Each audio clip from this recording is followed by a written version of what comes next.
We got wife realizes her husband is a suspected mass killer.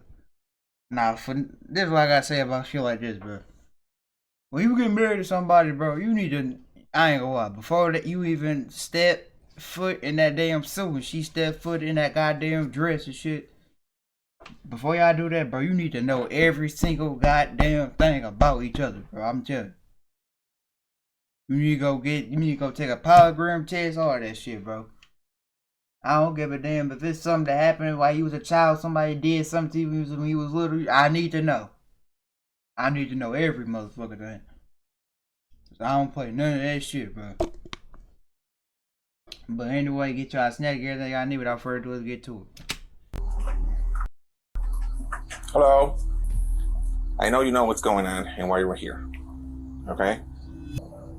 I know you were talking on the phone with your husband right now. We're investigating a murder. Okay?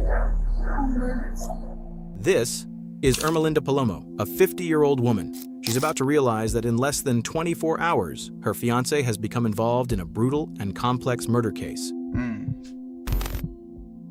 On September 17th, the Romeoville police in Illinois received two separate calls. The first was from Rihanna, who reported that she had been trying to contact her sister, Zoraida Bartolome, but hadn't heard back from her or her husband, Alberto Rolon. A short while later, Zoraida's mother called the police with a similar concern. I'm calling for my daughter, Zoraida Bartolome. She lives on Concord Avenue, Romeoville, Illinois, and we haven't heard from her or her husband or her children during the whole day. No answering the phone. If somebody can go by the house and check them, because the husband, they called from his work that he didn't show up to work. And he never, he's always at work. A short while later, the police arrived at the couple's home on the 500 block of Concord Avenue to conduct a welfare check.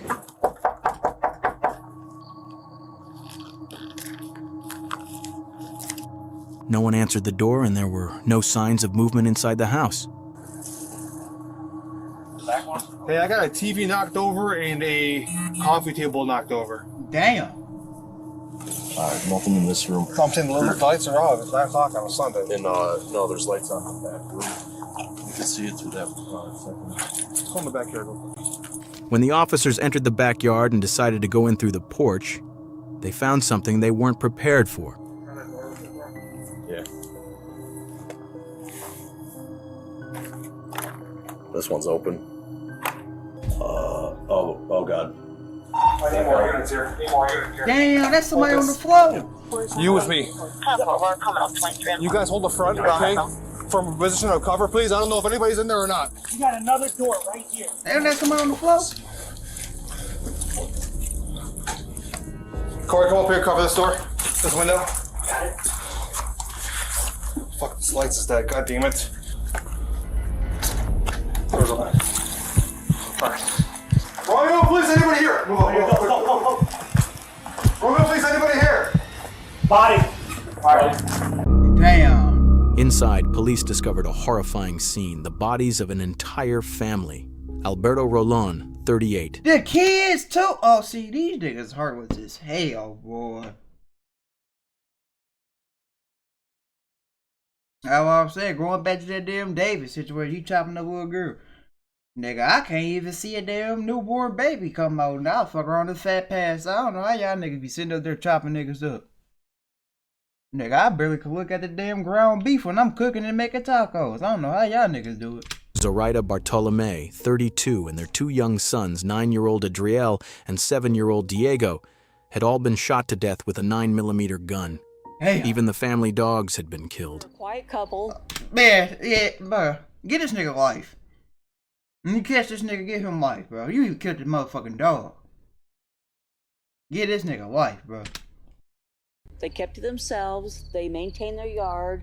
I never saw the kids out front. I only heard them in the back. The police investigation began immediately. This couple had no criminal history, no financial or work-related issues, and had just bought this home in April of the same year to start a new life. Zoraida worked for an engineering company in Glendale Heights, while her husband was employed at a local liquor distribution company. Investigation leads police to believe this happened between 9 p.m. on Saturday and 5 a.m. on Sunday morning. Investigators found shell casings from a 9mm pistol, overturned furniture, and abandoned spray-painted profanity, an attempt to stage the crime as random.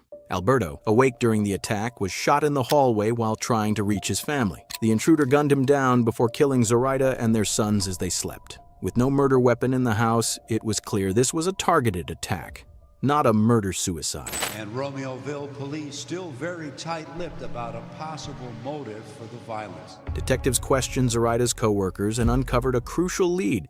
She had been receiving threatening messages for weeks, warning that her life and her family were in danger. They also learned that Zoraida had been secretly involved with a co-worker, Nathaniel Huey Jr., 32, for nearly 4 months.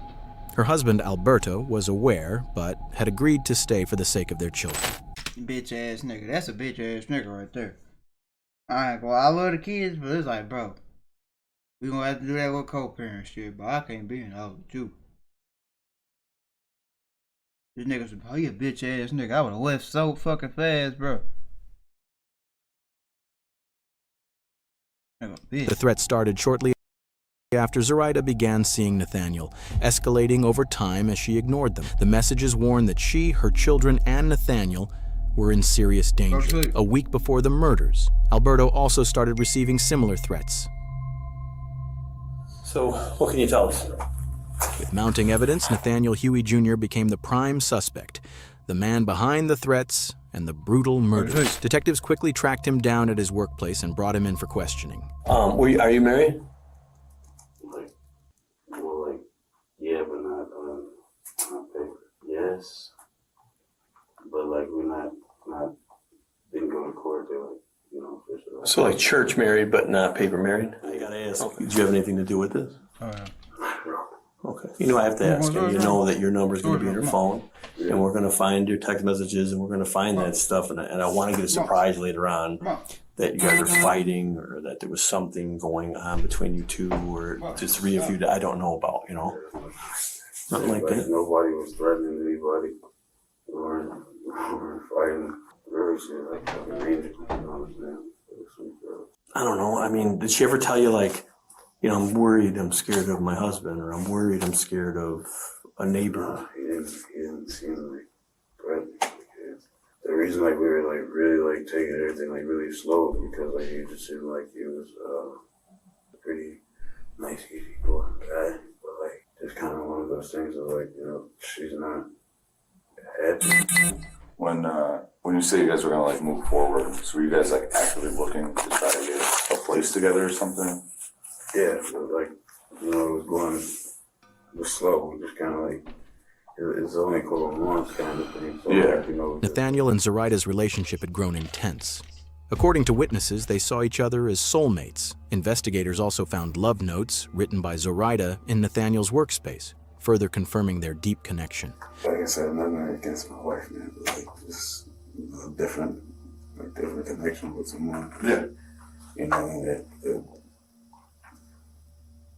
I just felt really strong. Detectives knew there was more to Nathaniel's story, and they were certain he knew something crucial. The day before the incident, Nathaniel left work earlier than usual and didn't return after the incident. Nathaniel's stepdaughter described him as paranoid, saying this behavior had only intensified in the weeks leading up to the murders. He often claimed that specific people or organizations were following him and even went as far as protecting his digital devices from being monitored. Another suspicious detail was Nathaniel's business, and he owned a registered security services company that gave him access to various security equipment. Later that afternoon, on September 18th, after speaking with Nathaniel, the police headed to the Opon house. They planned to speak separately with his fiancée to see if they could find any more leads. I know you know what's going on and why you're That bitch got a triple stomach. here. I know you were talking on the phone with your husband right now. We're investigating a murder. Oh, that's We have in our possession some phones, okay? And in those phones, we're doing what is called a phone dump. We can retrieve those messages. Okay. We have retrieved those messages. All right, we've read them. They're pretty clear that somebody's pretty upset at the victim. Okay? Is there any way that these text messages are going to come back to you? Or your name or your phone or anything associated with that? Okay. Why are you scared of him? Oh, I'm not scared. Why? Okay. Why are you scared right now? Because when I called him, because I was scared, I didn't know where he was. Okay. He said, someone's following me. Okay. So I called. And then I heard him say, why are you following me? Do you want to search the car? And then someone said to him, there are messages from you, and it's because her husband found out you were having an affair. And I didn't know that. You didn't know what? That he was having an affair. Okay. When did you find that out? Right now? Just right now.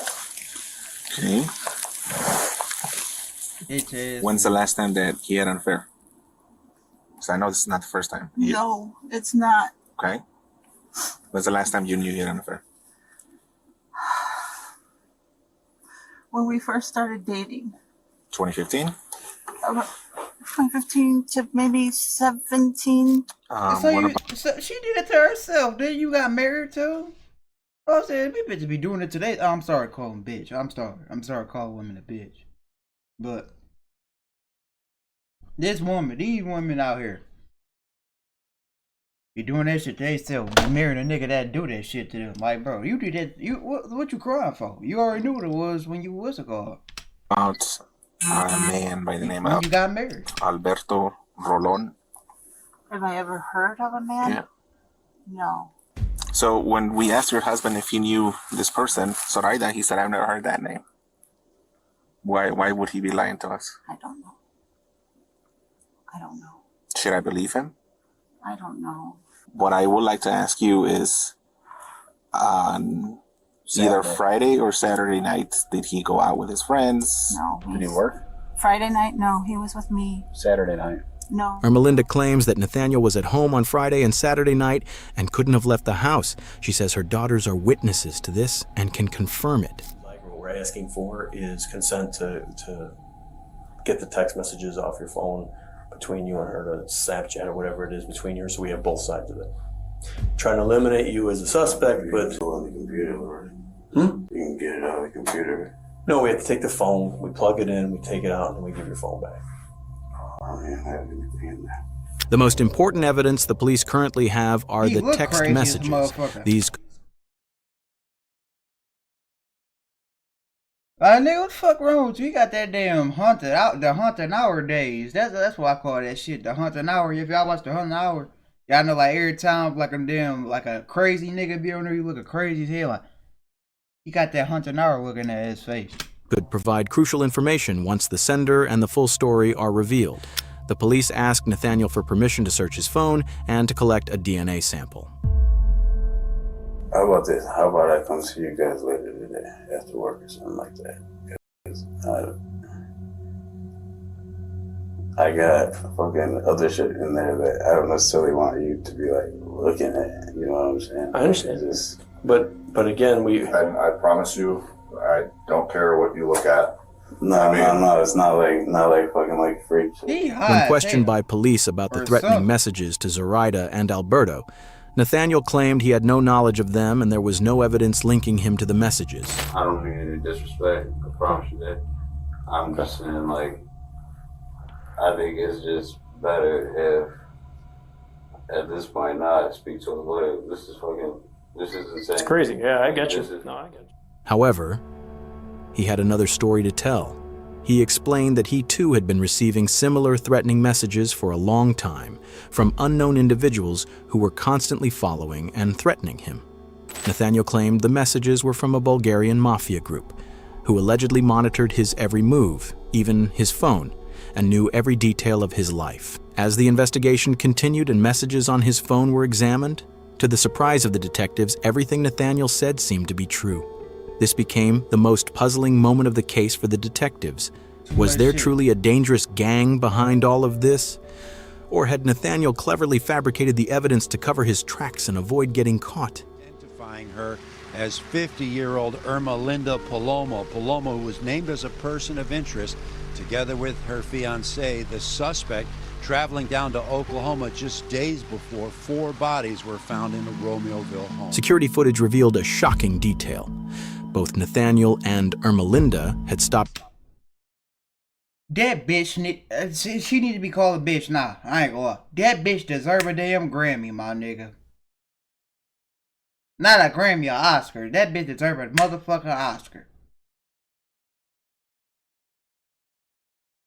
I almost was feeling bad. That ain't no almost. I was feeling bad. I'm like, damn.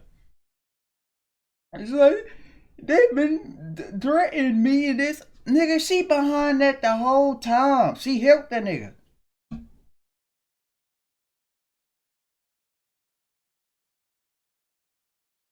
That's why I said, bro. That's exactly why I feel the way I feel like when a female cries. I don't be feeling bad, bro. Cause I don't know if she playing or not. That's some damn talent they got, that fake crying shit. That's a damn talent. Outside the victim's home. Crazy. Nathaniel exited the car briefly before getting back in, this time in the passenger seat. Ermelinda had been driving the entire time. The next day, Nathaniel and Ermelinda fled the city without notifying the police. Look. Before leaving, Ermelinda sent a message to her family confessing that she was terrified of Nathaniel but felt she had no choice but to go with him. She pleaded with them to take care of her children. Alarmed by her message, her family quickly reported her as a missing and endangered person. Soon, their photos and the news of their disappearance spread across the media. On September 20th, nearly 600 miles from home, police tracked Nathaniel's SUV using his phone and a license plate reader. They were spotted at a Walmart in Catoosa, Oklahoma, casually shopping for toiletries and leaving the store with smiles. Local authorities were alerted immediately and rushed to the scene. When officers attempted to stop Nathaniel's SUV, he and Ermelinda quickly got in and fled. A high-speed chase ensued, ending when their vehicle crashed into another car and then a concrete median. The SUV caught fire, and gunshots rang out. Ermelinda, wounded, managed to crawl out of the passenger seat and was rushed to the hospital. Inside the car, police found Nathaniel dead. He had shot himself. Despite being taken to the hospital alive, Ermelinda didn't survive. This, like, bro.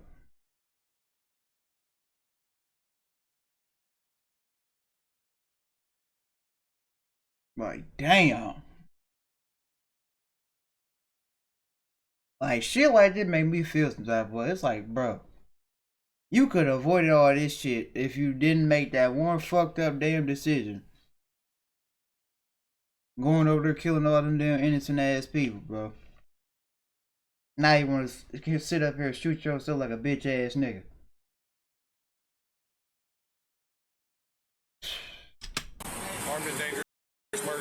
For a year after the incident, police continued their investigation, determined to uncover the truth behind the threatening messages and the supposed gang controlling Nathaniel. In 2024, they finally found their answer.